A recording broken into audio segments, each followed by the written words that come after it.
biggest financial shift of 2026 didn't start in your country. It started thousands of miles away in a narrow stretch of water most people have never heard of. And right now, it's already disrupting nearly 20% of the world's oil supply. But here's the part most people don't understand. You won't feel the real impact yet, not this week, not even this month. It shows up later, in higher food prices, more expensive travel, interest rates that don't come down, and when it hits, it won't feel connected. It'll feel like everything is just getting more expensive for no reason. But there is a reason. What looks like separate problems is actually one chain reaction that already started. Right now, most people are focused on what they can see. Gas prices ticking up, groceries feeling a little more expensive, maybe interest rates not dropping as fast as they expected. It gets noticed, talked about for a moment, and then filed away as just another annoying part of everyday life. Prices are up again. Inflation's still a thing. Hopefully it settles soon, and then people move on. But that framing is wrong. Because what you're seeing right now isn't the problem, it's the signal. A few weeks ago, most people had never thought about global oil routes, military tensions in the Middle East, or how energy moves around the world. It felt distant, irrelevant, like something that affects governments and markets, not your daily life. But when a major energy corridor gets disrupted, even slightly, the effect doesn't stay there, it moves. Quietly through systems most people never think about. Oil doesn't just power cars, it powers transportation, manufacturing, farming, packaging, almost every physical thing that reaches your hands. And when that flow gets tighter, even for a short period of time, the cost doesn't hit everything at once. It spreads, first into fuel, then into shipping, then into production, and eventually into the price of everyday life. But here's why most people miss it. By the time those costs reach you, they don't look like an oil problem anymore. They look like slightly higher grocery bills, more expensive flights, subscriptions creeping up, a budget that feels tighter for no clear reason. The cause and the effect are separated by time. And when that gap exists, your brain fills it with the wrong explanation. It assumes things are just getting expensive instead of asking, why, specifically right now? That's how these shifts stay invisible. Not because they small, but because they delayed and disguised. And this is where the real risk starts. Because when something feels small and manageable in isolation, people don't change their behavior. They keep spending the same way. They delay decisions. They wait for things to go back to normal. But what's happening right now isn't a temporary spike that disappears next month. It's the beginning of a chain reaction moving through multiple layers of the economy, each one arriving at a different time, each one harder to connect back to the original cause. The price at the pump is just the first visible layer. What comes next is quieter, less obvious, and for most people more expensive. So here's what we're going to do. I'm going to walk you through exactly what's already been set in motion, how it moves through the economy, and most importantly, when each part of it actually hits your life. Because this doesn't happen all at once, it happens in stages. Some of it is already showing up right now. Some of it is 30 to 60 days away, and some of it won't hit until months later, when most people have completely forgotten what caused it. And that timing is what catches people off guard. They react late. They adjust after the damage is already done. So as we go through this, I'm not just going to explain what's happening. I'm going to show you exactly what to do before each stage arrives, not after. Because the people who come out ahead in situations like this aren't the ones who predict everything perfectly. They're the ones who adjust early. To make sense of this, you have to stop thinking of it as one event. Because it's not. What's happening right now is a sequence. There are 5 separate shifts already in motion, each one moving through the system on a different timeline, each one hitting your finances in a different way. The first one is obvious. You can already see it. It's the kind of thing people notice, complain about, and then move on from. The second one is less obvious. It shows up a few weeks later, and by then, it feels disconnected from whatever caused it.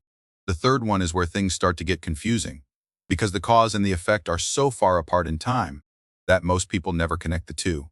The fourth one hits how you live, the decisions you make, the things you thought you could afford and now have to think twice about. And then there's the fifth, the one almost nobody is paying attention to right now. Not because it's small, but because it doesn't look like a problem yet. And ironically, that's the one that ends up costing people the most. Because by the time it becomes obvious, there's nothing left to adjust. So as we go through each of these, I want you to keep one thing in mind. This isn't about predicting the future perfectly. It's about understanding the timing. So you're not reacting to these shifts after they hit, but before they do. To make this real, I want you to follow 2 people through everything that's about to happen. Alex and Jordan. Same city, same general income, same grocery store, same gas station, same economy, On paper, their lives look almost identical. But over the next few months, they're going to experience these shifts very differently.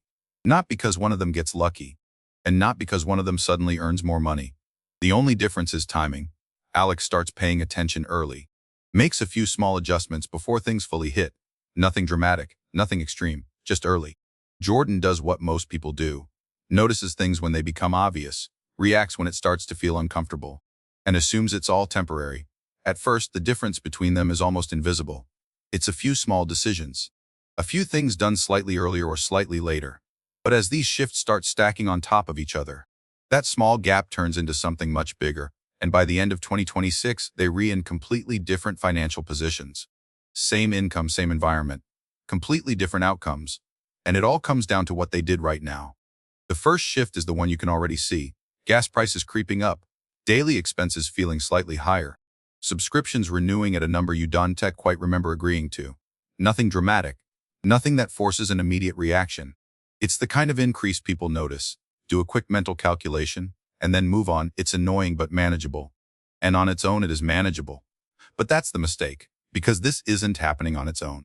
This is the first signal of pressure entering the system. Energy costs go up, and that cost doesn't stay where it started.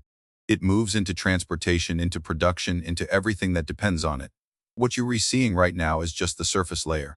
For Alex, this is enough to act, nothing extreme, just awareness. Cutting a few unnecessary expenses, paying a little more attention to where money is going. For Jordan, it doesn't feel urgent, so nothing changes. And that's completely reasonable, if this was the only shift coming. But it's not. The second shift is where things start to feel off, not in a dramatic way, in a way that's hard to explain. This is the delayed effect, when businesses start absorbing higher costs: fuel, shipping, raw materials. They don't raise prices instantly. They wait, they adjust gradually, and then, over a few weeks, those costs begin to pass through to you. Not all at once, but across everything: groceries, takeout, utilities, small services you barely think about. And this is where it becomes psychological, because you won't notice one big jump. You will notice a pattern you can explain.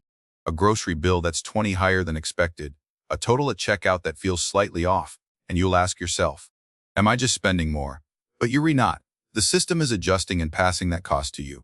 Alex sees this early and tightens things slightly, cancels what's unnecessary, optimizes spending before it becomes pressure. Jordan doesn't, because nothing feels urgent yet, just confusing, and confusion delays action. The third shift is the one almost nobody sees, because it doesn't show up as a price tag. It shows up in the system behind the price. Businesses adjusting hiring, companies delaying expansion, supply chains becoming less efficient, not collapsing, just tightening. Quietly, this is where higher costs start changing decisions, not just prices, and those decisions ripple outward. Fewer opportunities, slower wage growth, less flexibility in the system overall. But here's the key problem. This is the shift most people won't connect until it's too late, because there's no clear moment where it starts. Just a gradual shift in how the environment feels. Alex anticipates this, builds a little more buffer, gets more cautious before things tighten further. Jordan doesn't see it coming, because there's nothing obvious to react to. And when something finally does feel different, it's already in motion. At this point, you might be wondering, is this actually going to affect you? Or is this one of those things that sounds serious, but mostly impacts other people? The answer is simple. The first three shifts affect everyone. There's no income level, no lifestyle. That fully avoids rising costs, delayed inflation, or system-wide pressure. But what happens next is where the difference between people really starts to show. The fourth shift hits how you live, travel, big purchases, plans you made months ago at very different prices. This is where timing starts to matter, because by now, costs have fully worked their way through the system, and the prices you see aren't catching up anymore. They've already adjusted. Flights are more expensive. Hotels cost more. Large expenses feel heavier than they should. And here's the part most people get wrong. The price you see today is probably the cheapest it'll be, because these adjustments lag behind reality. And once they move, they don't reverse quickly. Alex understands this, makes decisions early, locks in costs before they rise further. Jordan waits, puts it off, assumes things might get better, and ends up paying more for the exact same things. The fifth shift is the most important one, and the least obvious, because it doesn't show up as something you buy. It shows up in the cost of money itself, interest rates staying higher, debt becoming more expensive to carry, and most importantly, how people behave in response to uncertainty. This is where most people quietly lose the most money, not in a single moment, but through small decisions, waiting too long, carrying high-interest debt, pulling out of investment. And this is where everything shifts. Up until now, this has sounded like an economic story. Prices, systems, timelines. But the real story isn't the economy, it's behavior.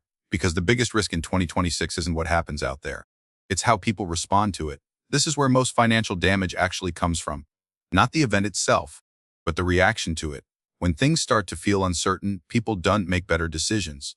They make faster ones, emotional ones, and those decisions tend to follow the same pattern. The first is panic. When prices move, markets fluctuate, or headlines get louder, the instinct is to do something immediately. Sell. Pull back. Wait until things calm down. It feels like control. But in reality, it's usually locking in the worst possible timing. Because uncertainty doesn't mean loss, but reacting emotionally often turns it into one. The second mistake is waiting too long. The opposite reaction. Instead of acting too fast, people don't act at all. They notice things getting more expensive, feel the pressure building, and tell themselves it's temporary. It'll go back to normal. I'll deal with it later. But later is where the cost compounds. Higher expenses become the new baseline. Opportunities to adjust early disappear. And what could have been a small correction turns into a bigger problem. And then there's the third behavior. The one that's the most common and the most dangerous. Avoidance. Not checking accounts, not looking at statements, not wanting to fully see what's happening. Because as long as you don't look directly at it, it doesn't feel urgent. But the numbers don't stop moving just because you stop looking. Costs continue rising. Debt continues compounding. And by the time you finally confront it, you're no longer early, you're reacting. And this is the pattern that repeats over and over again. Not just in 2026. In every period of uncertainty, the people who come out ahead aren't the ones who predicted everything perfectly. They were the ones who stayed steady when everyone else became reactive, who made small adjustments early instead of big corrections late. Because in environments like this, your decisions matter more than the situation itself. Here's the trap most people fall into. People don't lose money because of events. They lose money because of timing and decisions. And those decisions almost always feel reasonable in the moment. That's what makes them dangerous. Take selling low. When markets drop or your investments are down, it doesn't feel like a temporary decline. It feels like something is breaking. You open your account, see the numbers falling, and your brain doesn't interpret that as volatility. It interprets it as loss. So the instinct is to stop the pain. I'll just sell now and get back in later when things are clearer. That sounds logical. But what usually happens is this. You sell after the drop, and by the time things feel safe again, prices have already recovered. So you buy back in higher than where you sold. You didn't just experience volatility. You turned it into a permanent loss. And then there's buying late. This one is quieter. Because it doesn't feel like a mistake. It feels like patience, waiting for the right time, waiting for certainty, waiting for things to make sense again. But the reality is, by the time things feel clear, the opportunity is usually gone. Prices have already adjusted. The recovery has already happened. And now you're re-entering at a higher level, simply because it feels more comfortable. The third trap is carrying debt for too long. This is the one that doesn't feel urgent, until it becomes expensive. A balance sitting on a credit card, a loan you plan to deal with soon. When everything else feels manageable, it's easy to ignore. But in an environment where costs are rising and interest rates stay high, that balance doesn't stay the same. It grows quietly, every month, and what started as a small, manageable number becomes something that limits your flexibility later, right when you need it most. None of these decisions feel extreme. That's the point. They feel normal. They feel justified. And that's why so many people make them at the exact wrong time. Not because they don't understand money, but because they're reacting to how things feel, instead of what's actually happening. So what do you actually do with all of this? Not something dramatic. Not a complete overhaul of your life. Just a few decisions made earlier than most people will make them. Start with your emergency fund. In an environment where everything is getting more expensive, cash isn't just a safety net, it's flexibility. Because when something unexpected happens, a repair, a bill, a sudden expense, the difference between having that money and not is the difference between a small inconvenience and a high-interest problem that follows you for months. You don't need perfection here. Just enough buffer to avoid being forced into bad decisions later. Next, reduce high-interest debt. This is one of the few financial moves that is both simple and guaranteed. If you're carrying a balance at 18% to 22%, that's not neutral. That's pressure building in the background. Paying that down isn't just being responsible. It's removing a compounding cost before everything else gets tighter. Then, keep investing. This is where most people hesitate. Because uncertainty makes waiting feel safe. But the instinct to pause, to move to the sidelines, to see how things play out, is usually where long-term damage happens. Consistency matters more than timing here. The periods that feel the most uncomfortable are often the ones that matter the most over time. So keep it simple. Automate it, don't overthink it, let it run. If you're replanning any large expenses, travel, major purchases, anything with a price that can move, timing matters more than usual right now. Because once costs adjust upward, they don't come back down quickly. Locking in earlier is often the difference between paying today's price and paying next month's version of it. And finally, audit your spending, not in an extreme way, just awareness. Where is your money actually going? What's still providing value? And what's just continuing out of habit? Small inefficiencies done to feel important. When everything is stable, but when multiple pressures start stacking, those small numbers add up faster than you expect. None of this is complicated. None of it requires perfect timing or special knowledge. It's just early. And in environments like this, early is what makes the difference. Now, here's the part that makes this uncomfortable. There isn't one guaranteed outcome from here. There are two. And which one we get depends on how things unfold over the next few months. The first scenario is the simple one. Things stabilize. The pressure we're seeing right now moves through the system quickly. Energy prices settle, supply chains adjust, and most of these cost increases peak earlier than expected. In that version of 2026, the impact is real but contained. Prices rise for a period of time then level off. The adjustments you made early still help.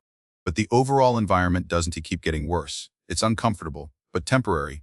And historically, we've seen versions of this before. Sharp shock, fast adjustment, gradual recovery. But there's a second scenario. And this is the one that stretches things out. Instead of resolving quickly, the pressure builds. Costs don't spike and settle. They stack. Energy feeds into transportation. Transportation feeds into food and goods. Businesses pass through more of those costs over time. And instead of one wave, you get a series of them, each one arriving just as the last one starts to feel manageable. In that version of 2026, nothing feels like a crisis. There's no single moment where everything breaks. It just gets tighter. Month by month, budgets stretch a little further. Decisions become a little more constrained. And the cumulative effect is what makes it difficult. Because it doesn't demand urgency. It quietly removes flexibility. And that's what catches people off guard. Not a sudden shock, but a slow shift they didn't fully adjust to. The reality is, we don't know which of these plays out. Nobody does, but you don't need to predict the exact outcome. To position yourself well for both. Because in either scenario, the people who adjusted early are the ones with the most options. Now come back to Alex and Jordan. Because this is where the difference becomes visible, not in a dramatic way. Nothing about their lives looks completely different from the outside, but underneath the gap is there. Alex is steady, not because everything went perfectly, but because nothing caught them off guard. The higher costs were expected. The adjustments were already made. So when prices crept up, when plans got a little more expensive, when the environment tightened, it didn't create stress. It was already accounted for. There's no scrambling, no last-minute decisions, just small, controlled choices made from a position of awareness. Jordan's situation looks similar on the surface. Same routines, same income, same general lifestyle, but the experience feels very different. Things feel tighter. The grocery bill is higher than expected. The trip costs more than it should. The budget doesn't quite stretch the same way it used to. And there's no single reason to point to. Just a constant feeling of being slightly behind. So decisions become reactive. Cut something here. Delay something there. Carry a balance a little longer than planned. Nothing extreme. But it adds up, and that's the key difference. This isn't a disaster. It's not a financial collapse. It's just quietly more expensive, and over time that quiet pressure is what separates being in control from constantly trying to catch up. So if there's one thing to take away from all of this, it's this. The people who come out ahead in 2026 want to be the ones who earn more. They want to be the ones who time everything perfectly or predict every shift before it happens. They'll be the ones who adjusted earlier, the ones who paid attention when things still felt manageable, who made small changes before they were forced to make big ones, who didn't wait for certainty, but moved with enough understanding to stay ahead of the pressure. Because by the time something feels obvious, it's usually already too late to avoid the cost. And in a year like this, the advantage doesn't come from doing something extreme. It comes from doing something slightly earlier than everyone else. That's it. That's the difference. By the time most people realize what's happening, it won't feel like a warning anymore. It'll feel like a bill. Something you have to deal with, not something you could have avoided. Because the moment to adjust is always earlier than it feels. And by the time it feels obvious, the cost is already there. The only question is, Will you act now or feel it later?